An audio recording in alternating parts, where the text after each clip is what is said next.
Abigail, you're an investigative journalist, and investigators, we owe Western society owes investigative journalists a huge amount because traditionally you've relentlessly gone after the facts, after the evidence. Where does the evidence lead you? A sort of version, I suppose, of the sort of scientific model. Why? What you've just described is now so common. There's this sort of confusion of thinking with feeling, and a refusal to engage with the facts, even when they are so disturbing that any sane person would say, we've got to stop and listen and look here. What has happened, in your view? You must have seen a lot of this in your life as a journalist. This massive shift that's really accelerated over the last decade or so, to the point we now have, where the facts don't seem to matter very much. And I think one of the reasons is social media. We are living in an era of profound intellectual conformity in America, certainly not one that I've ever experienced in my lifetime. I was born in 1978. And I've never seen this kind of intellectual conformity. And a lot of it has to do with, everybody getting in line on Facebook so that, none of us is canceled and that sort of thing.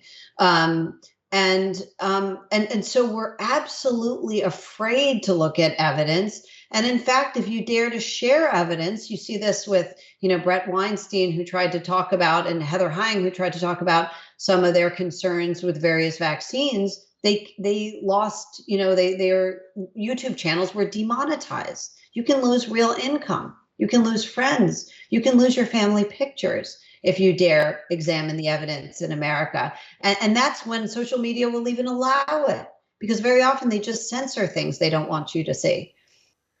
And yet there is a tremendous pushback, and you're part of it. I mean, you've been ruthlessly honest and very courageous in standing by what your research reveals. Part of what I'd like to talk about towards, in a few minutes is how do we as ordinary individuals, and how do people listening to you, me, and talking now, grappling with all of this, withstand this barrage of emotionally charged hysteria that's directed at you if you dare to break the conformity? Look, I don't know. I think, to be honest, to some extent, I was just, sort of meant for this. I mean, I can't, it sort of works with my personality in a way that it doesn't work for others. I'm not sure why, but I guess a psychologist would tell you I'm probably highly disagreeable or that sort of thing. But I think that the truth is the emperor's has no clothes. And the more people realize that everybody knows this, I have been contacted by people across the political spectrum, and I mean across the political spectrum, from the furthest left all the way to the right, who say, you know what, I really liked your book and I agree with it. And it's because the book is really just common sense. It just calls for caution and examining the hypothesis of whether these girls are acting under social influence and whether they should be getting these medications and surgeries with so little oversight. That's it. That's my terrible sin. And the idea that that's somehow dangerous, as the American Booksellers Association recently called me, is ludicrous. I mean, it really is laughable. And Americans are really waking up to that. Yeah, that's encouraging, and indeed, a quite senior journalist with a left-wing newspaper in Australia recently told me they were going to write a story on this and quote something that I'd said, and she actually fessed up to me. She said, "We've decided not to write it because every time we write on this, we get slaughtered by both sides." Now, to drill into the numbers again a bit, and to go back to this idea of affirmation, we're told that you have to affirm lest you push the child towards suicide. Now, the first problem I have with that is that I thought if you were concerned about people engaging in self-harm, you didn't talk about it. But that's what you're immediately told by the activists in very loud, voluminous terms, in no uncertain ways, that you're risking it. And I gather there's no evidence for it. But in fact, you suggest there may be evidence for precisely the opposite, that there may be a correlation between the rise in transgender affirmation and a mental health and suicide crisis amongst girls. And I'd just be interested in it. Am I understanding that you may have seen some of this?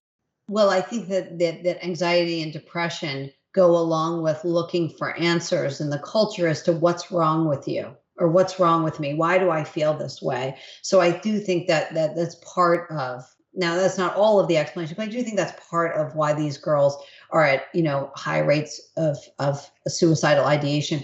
But I want to say something about what you just said. It is so unforgivably irresponsible for the activist doctors who have gone on the news, and they've done this in America, to attack me and attack my book and say that young people will kill themselves because of my book. That is an unforgivable statement by a doctor, because they know that suicide is itself a contagion. And that is something that no decent mental health professional would ever say in public over and over. And they do it.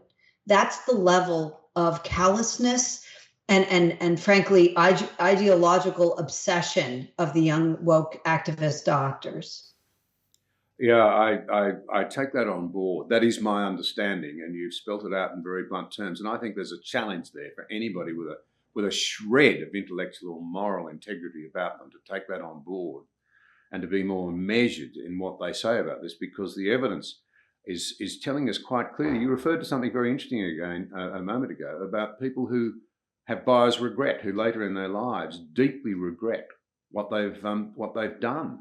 And there are more and more of them all the time. That again should send off the warning bells everywhere.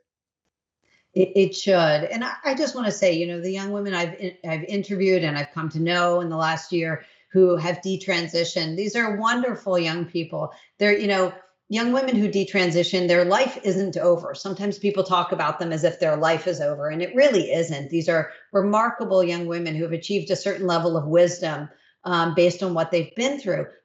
But life is certainly hard because they did do these things to their bodies. And that's not something any of us would want for our young, for our daughters, for young people, especially if they're going to regret it.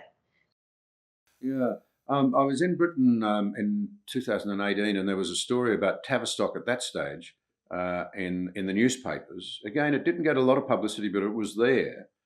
And it was a bunch of doctors warning that one of the problems was that these girls particularly didn't have explained to them that puberty blockers very likely would mean that they could never have children, and that they were calling for at least that to be put before the children and who were suffering in this way.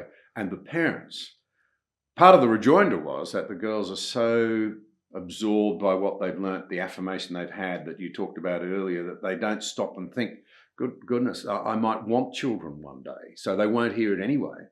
But it seems staggering to me that, as I understand it, they're talking about irreversible effects and regretting it later on, that going on puberty blockers and not having explained to you that it may mean you'll never have children at an age when they're not thinking about, not wanting children, it's not top of mind, but they will, most people further down the road will. That sort of dishonesty just seems to me to be, you have to wonder whether it points towards a money trail as much as anything else. Look, I've talked to, parents who weren't warned of that. Parents who took their kids to gender clinics, believing that this was the only way to save their kids from suicide, and were never told by the doctors they saw that this could lead to permanent sexual dysfunction. So, the amount of pushing this that goes on in the United States is really egregious. And the fact that a book that asks for caution, because ultimately that's all my book urges is caution. The fact that book would be so, castigated is just shows you sort of that we're in a grips of a kind of, illiberalism that I hope we're waking up from. Tell me something else. What did your research reveal a great deal about the family structures that are more likely to lead a young person to a state of confusion and unhappiness? I know that's a sensitive subject, but it's one we can't run away from, I think. Yes, people often ask, and the answer is no. This does not tend to happen in divorced families necessarily. I have seen very happily married parents, but look, I'm returning, for my next book, I hope to return to this generation, because even young people raised in to stable families where the parents are still married, we're seeing very high rates of anxiety and depression in their young people. So I do think it's an ongoing mystery as to why and what to do about it.